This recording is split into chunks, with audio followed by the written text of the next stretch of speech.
People Station V103, the ATL's #1 fit pop and R&B and play, inviting the entire planet to tune in and turn up and watch V103.com.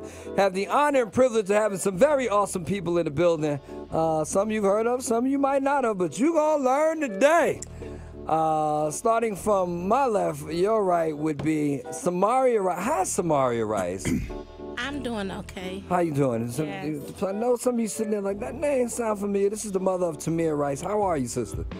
I'm doing okay. It's always a struggle, but I'm managing. Okay. In the middle, usual suspect, if you will. Always here, always turned up. Claudia Jordan. Hey, Claudia. My boo Tigger. What's up? What up, CJ? Have you missed me? All the time. Okay. Please believe it. And to her left, my right, Terrance Tykeem. What's up, bro? I'm good, Tig. How you, man? Now, together they have come up with this amazing thing, a movie called Jason's Letter. Yes, sir. Let's start with you, Terrance Tykeem. How did you get involved with this project? Why is this project important to you? Well, it should be important to all of us, Tig. I mean, these unarmed police shootings, they just not gonna stop. And a friend of mine called me.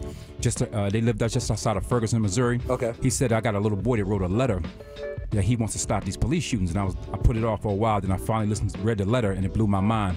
Because it tripped me out that a 12-year-old boy felt as though he needed to come up with a solution to stop these unarmed police shootings. Wow. So we moved out. We reached out to Vivica Fox, Claudia, Quentin Aaron from The Blind Side, right. Joe Ganascoli from The Sopranos, Brian Hooks, who got a nice cast, and came up with this movie, Jason's Letter, to put this topic in their face, Tig. So, but it's based off of a letter a 12-year-old boy wrote. Real letter. CJ, how did you get involved with this, and how did this feel to be involved with a project like this? So I was on Facebook one night, and I got an inbox from Brian Hooks, and I'm like, please don't let it be an inappropriate picture. Actually, please let it be. No, I'm playing. But he was like, listen, I got this project, sis, and I think you'd be good for her. And he really believed in me without ever really seeing my acting. Right. So it was really intimidating when I found out what the role is. I play the mom of the child that was murdered by the police. Okay. And it was a really emotional role. And then, I'm meeting Terrance Tykeem for the first time and basically got off a plane and went straight to work. Right. And killed it. Go, CJ! And you know what? It feels really good because, a lot of people know me from reality TV. And that was just a small part of my resume. And this is something I really want to do, especially projects with purpose. Right. You know what I mean? Like, I've been offered stuff before, but this is different. Anyone that follows me on Instagram, on Twitter knows I'm always going hard on social issues and especially injustices to black folks. Right. And especially a child. So, I could not do this project. Well, Samaria, it's to my understanding you're actually in this movie as well. Yes, I got a little short. Got a little short, some little swag on him. Yeah. But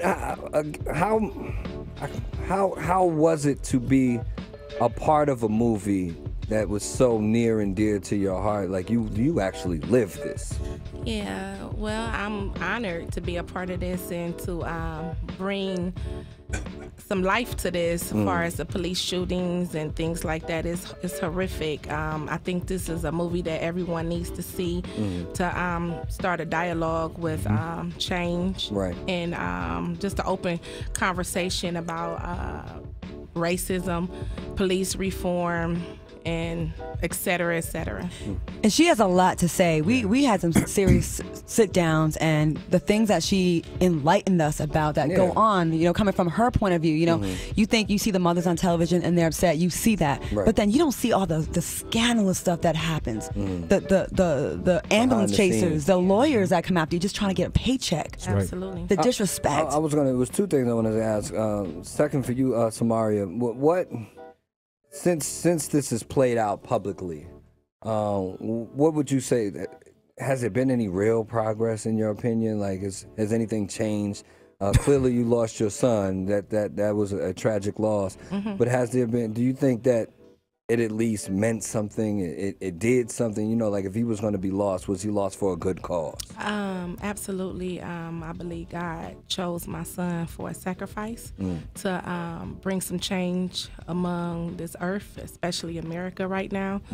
The police are definitely terrorizing American citizens, and I'm just here to keep speaking for Tamir. I'm his voice. Okay. Samaria Rice, Claudia Jordan, Terrance Tykeem in here. Yes, sir. Did she offer you any insight? Was she an acting coach? You had to draw from her. You should have been like, Samaria, let me talk to you. Well, I did a lot of that, my emotional stuff, before I met her. Okay. But, someone that, like I said, I've been following the story, so I don't see how anyone could not relate to the pain. For sure. You know what I mean? So it wasn't as hard as I thought it'd be, because like I already felt for her when I saw her in the news before. Right. I already felt for her when I see all the mothers that keep going through this. And it seems like it's happening at such a fast pace now that I'm like, are y'all trying to make us forget the names? It's like rolling them out every week, and it's frustrating. But when I had to do the scene with her and the mother of Eric Gardner, it's when I had to be face to face with them, and they're consoling me. It's a powerful scene. It's not scripted, Tig. It's not scripted. Oh, you just went with it. Yeah, we went with it. You can't script that, right, man. For sure. You can't do that. I mean, I wouldn't even, that would be doing that a total injustice.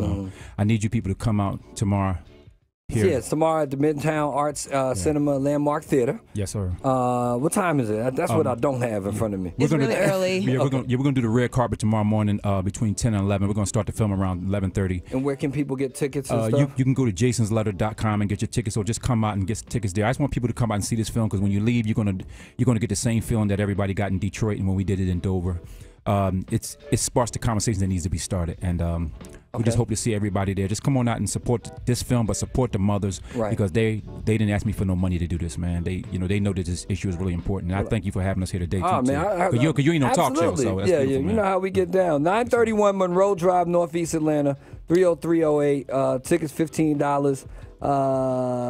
For key, well, find out how much they are when you get there. Yeah, because it's like four different prices in front of me.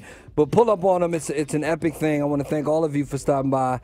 Keep doing good work there, sir. Thanks a lot, Mr. Terrance. CJ, you know I love you, bro. Love you too. I'm gonna see you out. And Samaria, my condolences. Prayers are with you every day for your loss, and I'm glad that you were able to be part of a project to help shed light on your situation. Thank you for having me. Indeed. Let's keep it moving. Big Tig, big things on the People Station V103.